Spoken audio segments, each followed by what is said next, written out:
this is the mentality that we grow up with, right? You work, and innovation comes from being hungry, and you work, and you never sleep, and all this hustle culture type of thing. But the more time I have spent here in Sweden, the more I realize that that's not necessarily true, at least in my own experience, right? It's not necessarily true. When you are hungry, you can't innovate in ways that are long term, right? You have to survive. You have to find the next lunch. All right, good morning, good afternoon, everybody. Today, we have the pleasure to be here with Manolo Obaya of Connect Sweden to talk about what is Sweden doing when it comes to innovation and support of scale-ups and startups. Hi, Manolo, how are you? Hey, Marco, how are you? I'm very happy to be here. Very excited. Well, as we have done this last few calls, the background of our conversation is also reinforced by the prize that you guys, as Connect Sweden or Connect Sverige, as is the actual local name of your organization, just won one of the awards for the startup ecosystem stars that was held in Paris back in December. So congratulations for that. That means that you have something relevant for the ecosystem to share. Yeah, absolutely. Thank you very much. So I will start, maybe, obvious question, Manolo Obaya, you sound and your background is actually, you grew up in Mexico. So Yes. Mexico and Sweden, what's the story? Yeah, so I'm originally from Mexico. From Monterrey, if you know that city. It's in the northeastern part of Mexico. Yeah, Very very strong industrial. university, is very, very strong Yeah, on exactly. engineering. Yeah, I did some Yeah, opening absolutely. So yeah. yeah, very much. But I met my girlfriend, now wife and mother of three kids. We met in Mexico. She was doing her first year of her master's degree over there in Monterrey, and we met. I was not studying anymore. I already graduated from university 2 years before that, and now we met. Friend of a friend, you know how it is, and we The rest is just really history. hit it off. Well, Yeah, exactly. that's the beauty of our world. Yeah, exactly. We met in 2013, and she was there for until summer 2014, and then she came back to Sweden, and then I followed. So I actually landed in Sweden in spring 2015. So now Yeah. it's been a while. It's been a while, so well, we're Yeah. going to talk about what you're doing now. But I've got actually fantastic memories with Monterrey. I did the opening. I had the pleasure of doing. I was still at Google. I did the closing of the university graduation with Steve Bosniak as Okay. the other speaker, the one who actually was known other than me. And so we had a beautiful couple of days with all the representation of the students, all engineering, obviously. And, Yeah. and we know that's actually a very strong engineering school out there. So Yeah, fantastic. yeah, so let's talk about Connect Sweden in general. So a little bit of history there, because that's an organization not for profit that has been going on for quite some time with some significant advancements. So guide us through a little bit of the history from the foundation to today's structure. Yeah, and interestingly enough, it's a not-for-profit organization that actually started in San Diego in 1985, and the reason was kind of this came to being because a lot of the military and shipbuilding industry that were in San Diego at that point, there was a lot of people that were laid off. And there's a really big university also in San Diego, and so what kind of some of the professionals that have been laid off, they have all this business acumen, right? And they figured out, what are we going to do now? And they also saw that there was a lot of innovation coming out from the university, but it was basically people who were researchers, right? So they didn't have this business mindset, or they didn't know how to take their products to market, the commercialization part of things. And so they created this network, which that's why it's called Connect. It's really about connecting people, right? People meeting in a physical spot. And then in 1999, we're called Bridge for the same reasons, right? So we have actually very similar history of the scope of those organizations. Exactly. And then in 1999, there was a group of kind of C-level executives from different companies here in Gothenburg, one of them being Volvo, another one being SKF, another one being Ericsson, AstraZeneca, so like really, really big players in Gothenburg, which were also global players. They went to San Diego to do, like a business trip, and they met some of the people who started Connect, and then they brought it back to Gothenburg. So from Gothenburg in 1999, then it spread out into different regions in Sweden. So today we have 5 regions. One is the western side, south, Stockholm, Uppsala, which is both in the east side of Sweden, and then the north, which is, it's massive. The north is everything. It's basically half of the country, but there are very few cities that are kind of big enough, right? But so it's 5 regions now, and like you said, we're a not-for-profit organization, which is fascinating. It puts us in a position in the ecosystem where we care about what's best for everybody, not just one group of people, right? And so how is that structure today? So not for profit, do you sustain the structure through sponsorship, through fees of the members? I know you have 1,000 of members, so tell us, how is the structure then formalized? Yeah, all of the above. I mean, interesting enough as well, the way that we are organized in the different regions is slightly different, because each region has I guess the municipalities, they have different mandates, and they work differently with how they do funding for innovation and entrepreneurship. So each is slightly different, but overall we depend on money from the municipalities. So in many cases, taxpayer money. We also have partners. So we do partnerships like year-long or multi-year-long partnerships with different actors in the ecosystem, and some fee that we charge depending on the companies that are coming in. So there's a fee for investors, which I'll talk a little bit about, but there's also a fee for all the programs that we have in order to help them evolve as a company. So let's start talking about some of these programs, and I want to start with the Springboard, because there's one of the programs that you've been recognized for, in particular to prepare startups for capital. So before we dive in more on the details, so explain how Springboard works. Yes, well, actually, I have a challenge for you, Marco. You have to say it in Swedish. I'm gonna tell you, Språngbrädan. Yeah, that was pretty good. That was good. Språngbrädan. So it's literally, it's a translation to Springboard, and what we're trying to do is give them a foundation from which they can jump into conversations with normally individuals, but also organizations with capital, right? So it's that we prepare them for that first round of professional capital.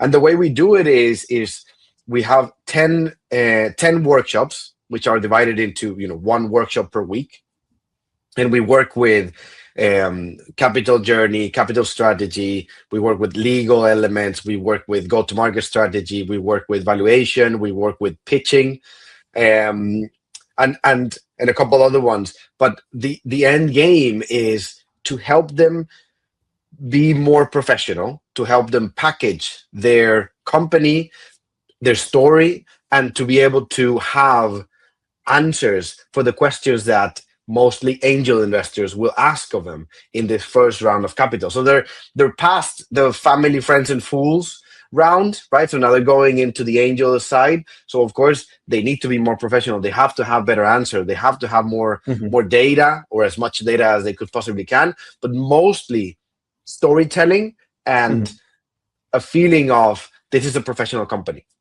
Because from the angel investor side, that lowers the perception of risk, right? If you have an entrepreneur who has the answers, or if they don't have the answers, they all at least know what to say when they don't have the answers, or how they plan on getting the answers with data. Then the perception of risk is much lower. And I wanna also kind of, because imagine this is two sides of the equation, right? We have the entrepreneurs or the startups that are raising this first round of capital, but then we also work with the same concept with angel investors. So we also professionalize the angel investors. So we give them education, we give them a community for them to learn how to angel invest, and we also help them syndicate. So our whole mandate as an organization is, how do we level them up, both of them, so that when they meet each other, they meet at a higher level of knowledge and understanding and professionalization. Got it. And we didn't talk about your role there, but you are the investor relations, so that you're Yes. right in the middle of this matchmaking, correct? Exactly. So I work about 60% of my time. I work with angel investors, helping them, finding them first of all, and then helping them professionalize. But then another 40% of my time I spend it with the startups, which puts me personally in a very interesting position where I'm able to have to look at both sides and tell them, look, this is what you need to deliver if you're talking to angel investors, but also to angel investors say, actually, this is the type of question that you need to ask, and this is what you should expect of the companies when you meet them to in order to raise capital. And the last thing, Marco, which is actually quite interesting, and I obviously I haven't been in global ecosystems, but I'm not aware of a program or an organization that looks like us, because we're not for profit. We don't take any equity from the startups, but we also don't take any success fee from the investments that happen. So again, like I said before, we are in a very unique, neutral position to help the ecosystem be better for the sake of being better. Right, rather than pushing cases on entrepreneurs or investors, etc. Yeah, for some returns. But at the end of the day, I'm sure that you're guided by success. So your KPIs, right? Your objectives eventually is to have this matchmaking work. So I'm sure that you're counting at the end of the year. Okay, this was a successful year because we made not just a lot of support and training, but also a few success stories where this beautiful matchmaking actually happened. Yeah, of course. We like I said, I mean, we are. Or a lot of our budget comes from taxpayer money. So of course we have a mandate to not only report, but our mission is to help those entrepreneurs who are raising capital to raise that capital, but also to use it in a way that their life, like their journey as entrepreneurs or startups, actually goes the long way, because then the more revenue they have, the more taxes they pay, the more people they bring in as employees, the more taxes they pay, right? So of course we are, we're looking at that data, we're looking at those numbers consistently.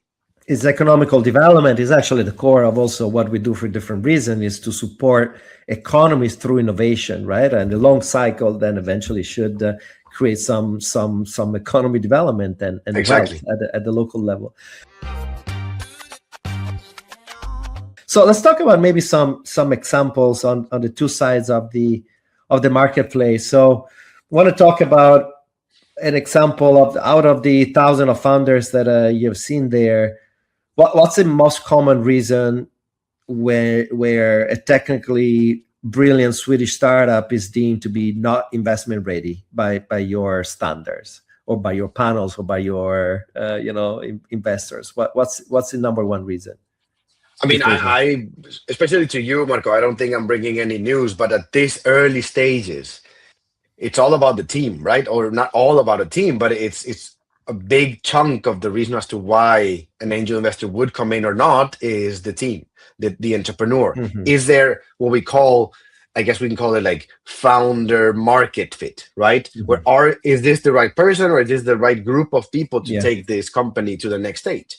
And so kind of one of the reasons as to why they don't go in is the team. And we propose to both the angel investors and the entrepreneurs what we call the pancake approach, which is really an idea of, look, you're going to go into this adventure, right, of entrepreneurship and angel investment. You're going to go into a company, and it's probably going to be around 7 to 10 years where you're going to see all the bad things that can happen in a company, right? So why don't you, before you look into, or you do your due diligence when it comes to all the data, you look at the data room, etc. But why don't you also do the due diligence to the entrepreneur by going out and having some pancakes? Have some brunch, talk about other things in life. How do you manage success? How do you manage failure? what's the background and why are you here, or what motivates you as an entrepreneur, as an investor. So we propose this type of brunch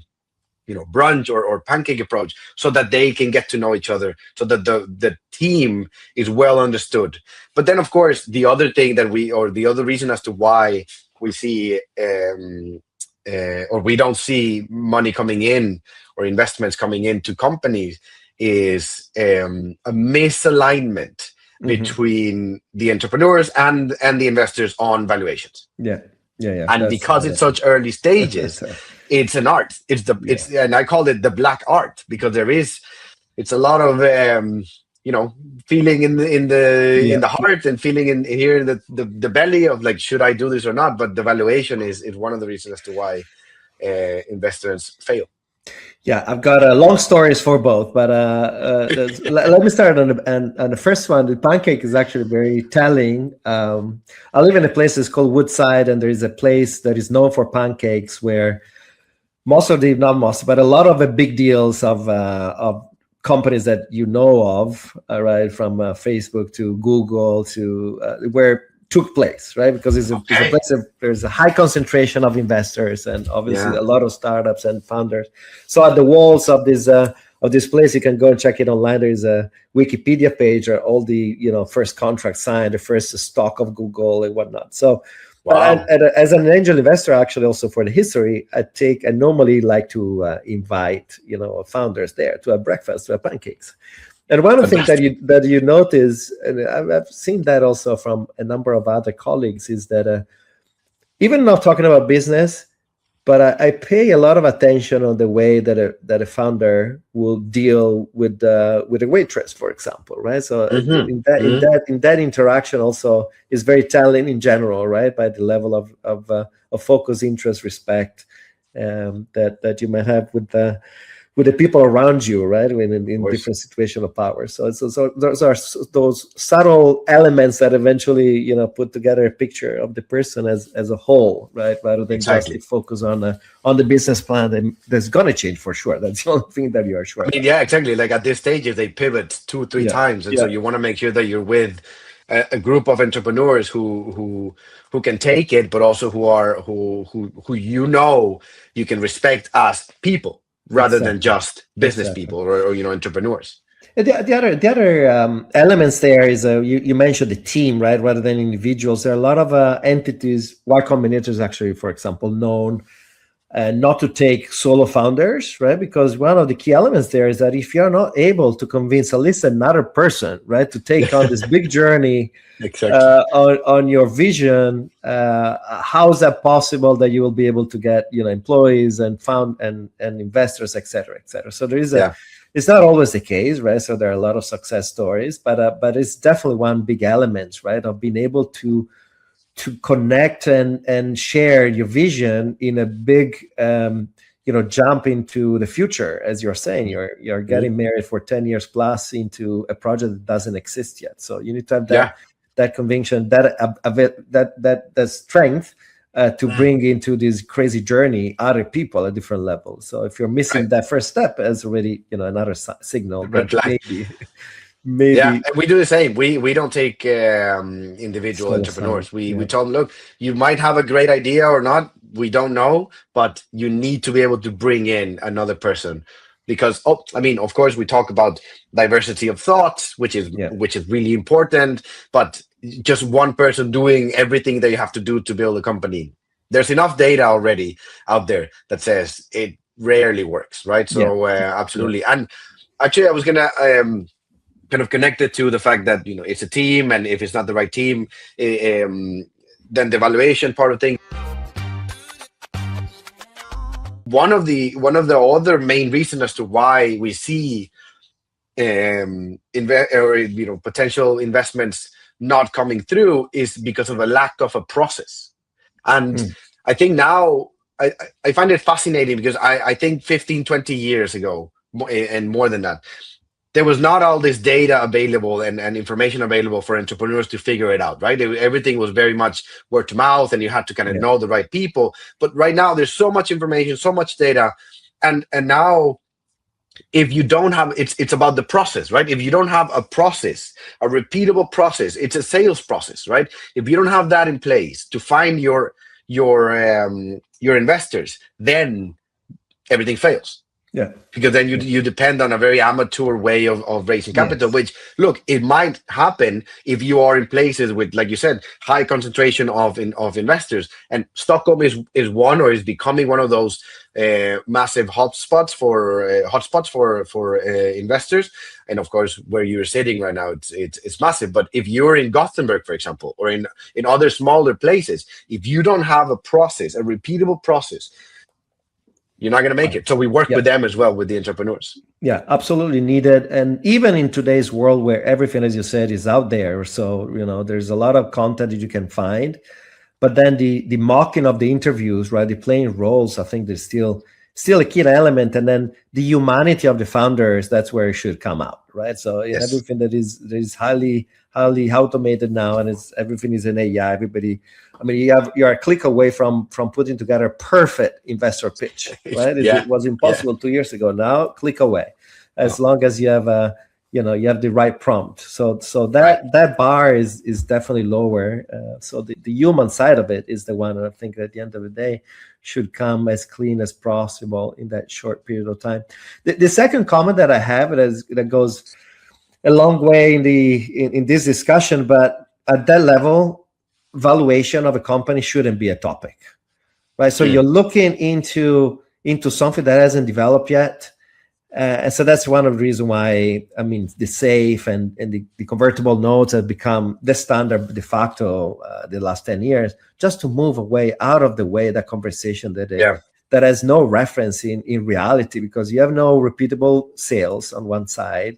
You have some market hopes in front. And so I mean, my strong suggestion is that level, the conversation on valuation should be moved as far as possible, as long as obviously the expectations make sense, but it's into the future. So that's the and I find it very interesting because in general, Sweden, and I don't know if it looks like that in European Union, but I can tell you in Sweden, the creating this safe, or the equivalent of safe, it hasn't been that fast.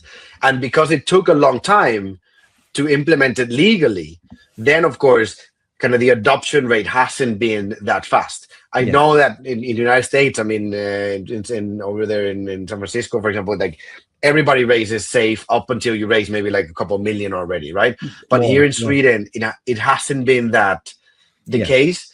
But we are seeing them more and more. It's because of the legal part. But it's super important that I mean, we're working also with some of the support of the European Commission in making this a norm.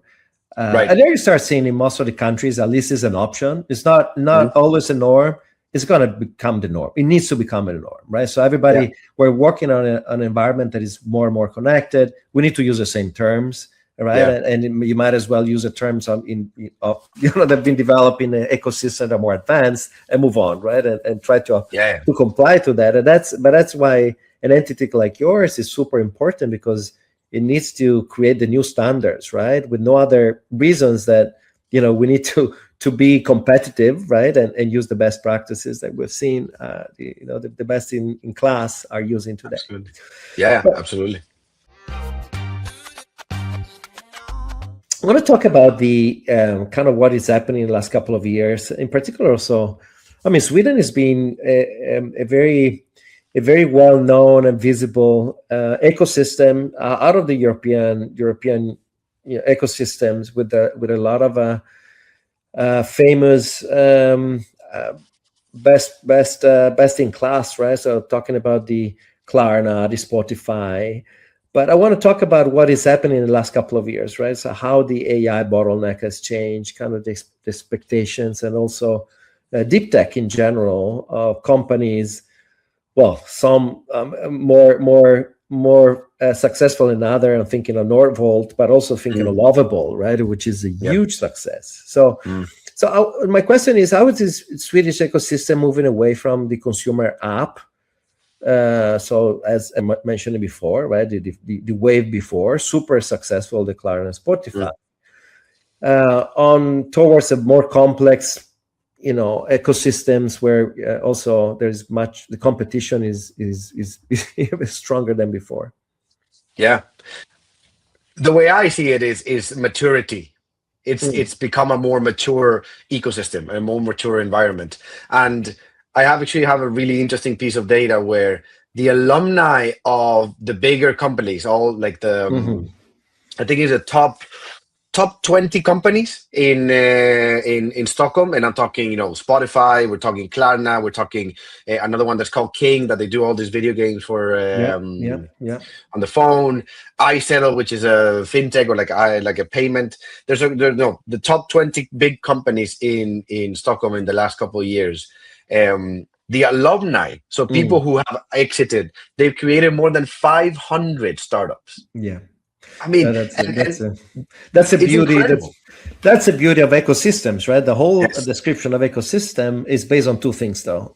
One is that the success needs to be shared, right? So it's not always in the hands of the founding team, but the stock options, again, as a standard that's created 80 years ago, as the reason, right, is alignments, but also the possibility then to really to create with the flywheel where the first 1,000 people of a very successful companies become by nature, typically either founders or angel investors, or both at the same time, because they have the ability in their 30s or 20s sometimes to do. They have the energy, they have the energy. knowledge, they have the willingness, they have the network. Like it creates like this interesting network of people knowing each other, and like I said, it's the ecosystem has become more mature, right? And so that's the number one thing. The other thing that I find quite interesting is there's data that says Sweden is globally ranked startup to scale up velocity as number 3 in the world. So that means they're basically on par when Swedish companies raise Series A. For them to go to Series A all the way to Series D, the speed at which they do it, it's on par with the Bay Area. Yeah. So those are statistics we also have. If you're interested in data at the zip code level, that's definitely what we're measuring. Yes, and that's definitely the case. That's why I think Sweden is one of a kind, actually, as an ecosystem in Europe. Also because the concentration, relative to the population, I mean, it's super high, right? And in the ability of scaling, right? So it's not just the production of early stage, but the scaled part. And what you said is super important. This flywheel of an ecosystem, the PayPal mafia, right? They created trillions of dollars of value as a result of that, actually multiple than that. So it's definitely something that we've seen is at the core of ecosystem of innovations. And another thing that's really interesting is Sweden in the 90s. The country had this strategy where they wanted to get people.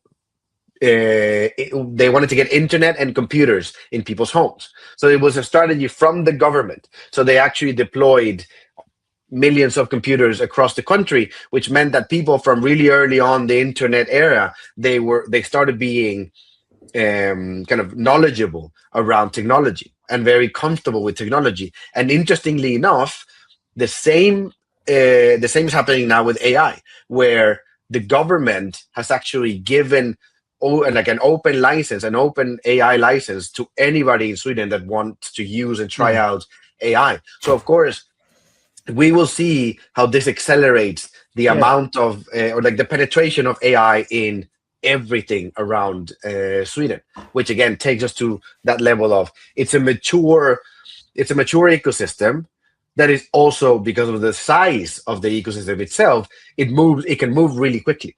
Yeah. And so that is really unique. I want to touch upon a point that you just raised, because I think there are two schools of thought here, right? So you mentioned the ability of government today to set to level the field here.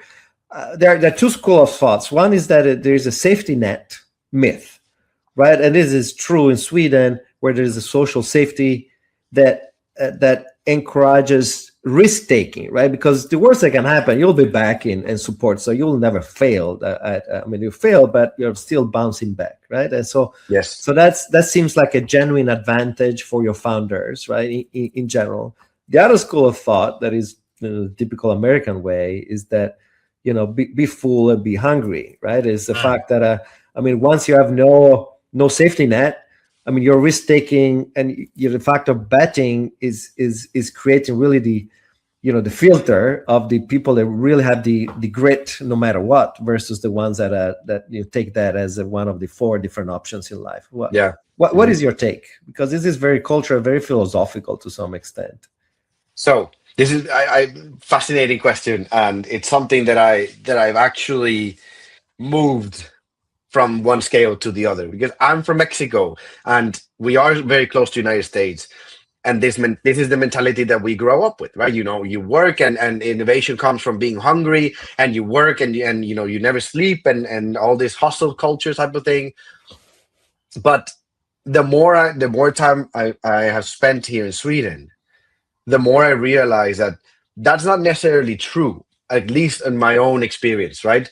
It's not necessarily true. When you are hungry, you can't innovate in ways that are long term, right? You have to survive. You have to find the next lunch. And it might be great for sales, for example, which is Mhm. very true. And I see this a lot. Swedish entrepreneurs are less willing to go out and talk to potential customers, right? They're rather focused on the product Yeah. before, and they want to perfect the product before they Mhm. actually go to. Whereas in the United States and in Mexico, you go to the potential customer as soon as you can, and then you figure out the rest, right? But that Yes. doesn't necessarily mean that you're in a good position to innovate with this. Either you're hungry and you make it, or you basically you're in the streets. It doesn't Mhm. in my mind and in my experience, it doesn't collaborate, or it doesn't put you in a position to innovate for the long term, to win for the long term. Well, data is still out there, so it's interesting to see. In fact, actually, it's great to see ecosystems like the Swedish one that is able now to Mm. produce, recurrent success stories. So we're looking Right. forward to see a few more. I would finish this with: is there any specific suggestion you might have for entrepreneurs from Sweden out there, that are deciding to enter the entrepreneurial Mhm. context today? Is that what would be your suggestion for them? Take the jump. Yeah. Entrepreneurship is that. Entrepreneurship is risk. It's taking that jump. So again, like you said, thankfully, at least here in Sweden, you have the opportunity to take that jump and figure it out. And if it doesn't work out, then you can still pay rent, and you can still figure out a way to come back into the system. But entrepreneurship is risk, and it's scary. I mean, I myself was an entrepreneur, and I had two companies in Mexico before moving to Sweden for love. And I've also, when I came to Sweden, I was part of a startup, or scale up in that moment. And it's that, you have to take the risk. You have to figure out things as they go. um but if you're going to do it, you do it because you love what you do, not Right. because, or I don't know, maybe love is too much of a strong word, but at least you have to enjoy what you're Right. doing, right? You have to have that passion to either solve that particular problem, or you see how your solution is making people's lives better, whatever motivates you. But it has to come from within. It cannot be Forced. for right. And it cannot be for the maybe in 10 years or in 5 years or in 7 years I can do an exit and be a millionaire, because the chances are you won't, right? I mean, the math is very clear that you Yes. rarely will. And so if you're going to do it so that you want to solve something. So take the jump for something that you're passionate for, or that you believe that there's a big opportunity, and do it. And if you're in Sweden, most importantly, if you want to try to combine this, the passion and for something, and the love for doing something, but also the potential of getting a lot of traction, you want to go into defense, which of course it's right now in Sweden is massive. Is actually from last year, or 2023 to 2024. No, 2024 to 2025, it experienced a 55% growth in anything that just put defense in whatever you do, We'll and buy it. Yes. you find somebody to buy it from you. And of course, deep tech. Those Yes. are the ones that are very, very interesting to look at in Sweden right now, together with what you were talking about before, AI, kind of overall B2B, mostly AI, and interestingly enough, in Stockholm particularly, it's fintech. Yeah. Mature B2B, mature fintech, so like infrastructure, fintech infrastructure Yeah. This is is still hard to kill, right? Because right. it's still a key element of our economy. All right, Manolo. Exactly. Listen, thanks again. Congratulations on your journey Thank you. in the entrepreneurial um, arena, and love to hear a little bit more success stories coming out of Sweden. Thanks again. Yeah, absolutely. We'll keep you posted. All right. Thank you very much. It was a pleasure, and we were elated by the fact that we won this award. It was fantastic for us, and it gave us an extra an extra Boost. push, an extra Yeah. motivation for Yeah. to keep believing in what we do. Yeah. It was deserved if you got it. All right. Congratulations. Thanks again. Bye Thank you. bye.